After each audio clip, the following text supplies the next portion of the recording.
see what we got here. Turns out my operation is going to be on April 13th, and looks like I got 3 requests, which I'll do later. Oh, wait, hold a minute. What's this?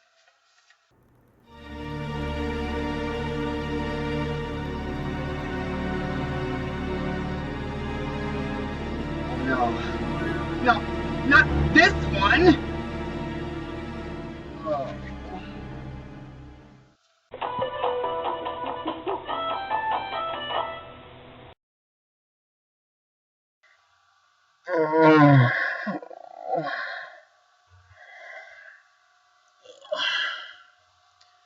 Oh, hey.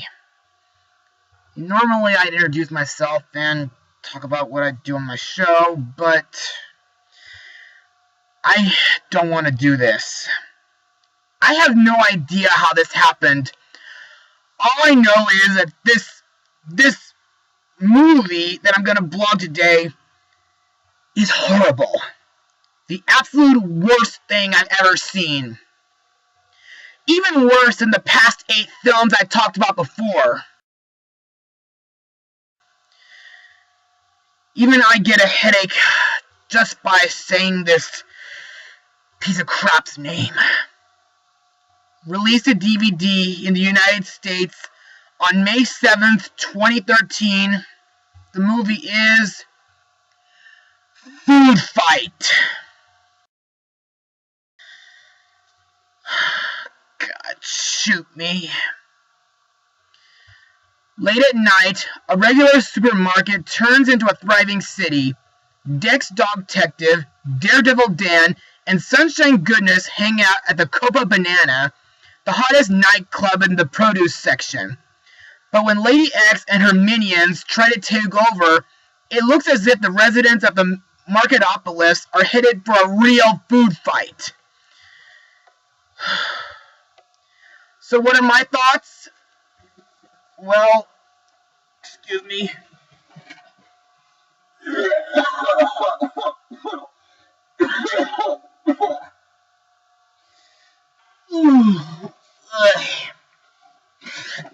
I think I just lost my lunch. In other words, this movie sucks big time! So, if you're all like me, you're probably wondering where this train wreck of CGI came from. Well, it's a rather complicated story. You see, Lawrence Kasdanov and a Threshold Entertainment employee named Joshua Wexler created the concept in 1999. A $25 million joint investment into the project was made by Threshold and the Korean investment company Natural Image.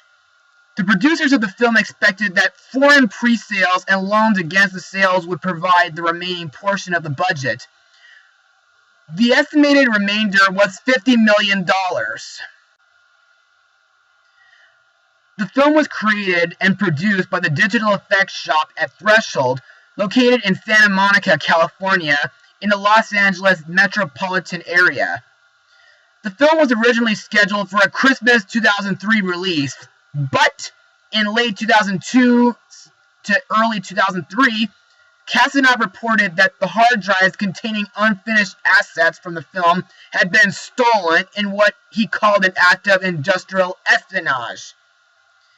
The film was supposed to be computer animated with an exaggerated use of squash and stretch to resemble the Looney Tunes shorts, but after production resumed in 2004, Kasdanov changed it to a style more centered in motion capture, with the result being that he and animators were speaking 2 different languages. Lionsgate Entertainment established a distribution deal, and the financing company StoryArc represented investors who gave $20 million in funding to Threshold in 2005 due to the Lionsgate deal, the celebrity voice actors, and the product tie-ins.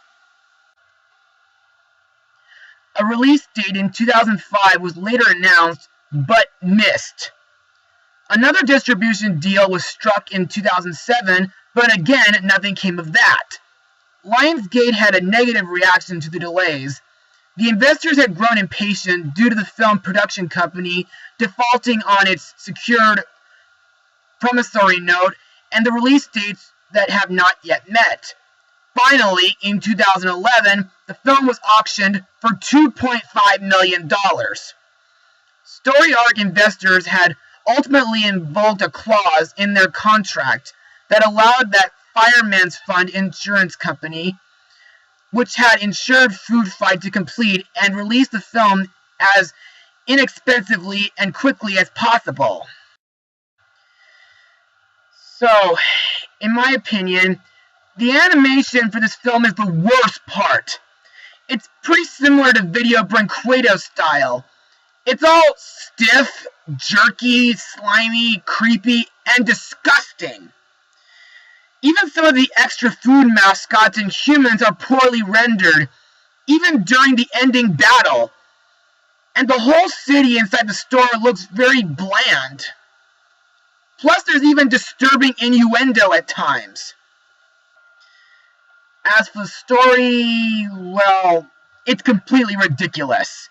It's almost like as if they combined the plots of Toy Story and Who Framed Roger Rabbit with so many plot holes that go absolutely rushed and nowhere. They even took one part of Casablanca in it as well. Now on to voices. As if it'll improve my opinion. Kinda. Now I'll only be talking about characters who are interesting. To me, that is. Our main character, Dex Dog Detective, is voiced by Charlie Sheen, who I only remember from Ferris Bueller's Day Off. Now, Dex is an anthropomorphic dog private detective, as well as the owner of the Copa Banana Club. And by looking at him, makes me think of a certain Mardi Gras float that I saw in New Orleans 3 months ago. Now, I find Dex to be a very relatable character. I mean, sure, he's a great leader when it comes to saving the store and solving cases, but the downgrade about him is that he does so many food puns, which get old real fast. Dex's best friend, Daredevil Dan, is voiced by Wayne Brady, who, after this awful film, voiced Clover in Sophia the First. Now, Dan is a chocolate squirrel pilot of a small aircraft, and the story's comic relief character. Now, Dan may be a tad annoying at times, but he does make a fun supporting character, and a badass pilot doing all sorts of silly gags. But I still get freaked out when he flirts with so many girls at Dex's nightclub. Next we have Dex's girlfriend, Sunshine Goodness, a cat-like mascot for a raisin brand voiced by Hilary Duff,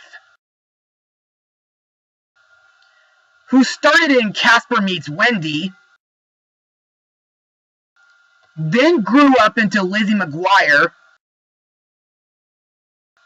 as well as acting in films like Agent Cody Banks, Cheaper by the Dozen, and A Cinderella Story. Now, while I do find her to be a bit cute, I have to say some good news and bad news about her. Good news is that she never stops believing in Dex and kicks ass during the final battle. Bad news is that, well, she's absent throughout most of the movie until Dex finds her hostage at Brand X Tower. Now the last character I need to mention is Lady X, aka Priscilla the Ugly Prune Ike, voiced by Ava Longoria, who was in Desperate Housewives and Arthur Christmas. Now, X is the main antagonist of the film. She dresses up in, well, random costumes when attempting to woo Dex. In my opinion, she's like a mix of Jessica Rabbit and Adolf Hitler. Her evil plan, with help from her Brand X army, is to destroy all the food mascots so Brand X can take over the store.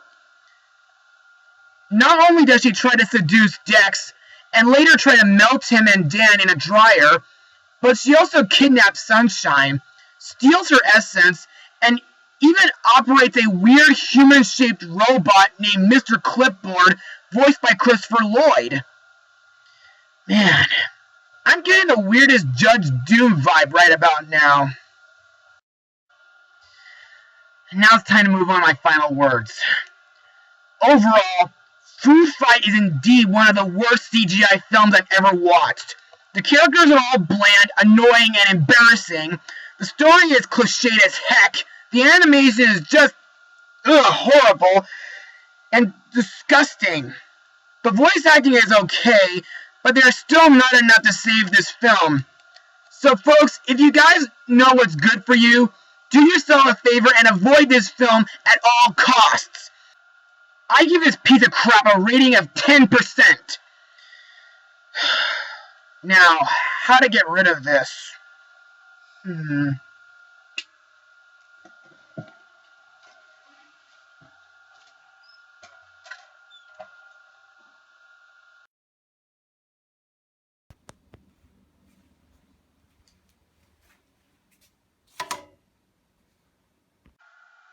Okay, here we go. Set for 5 seconds.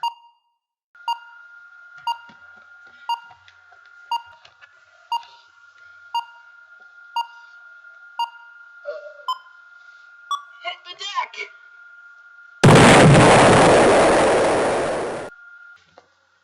Oops.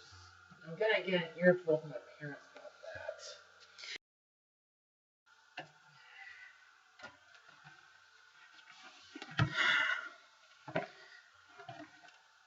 Be sure to join me for my next blog, which I hope will be a better mood by then. Mustang Power. We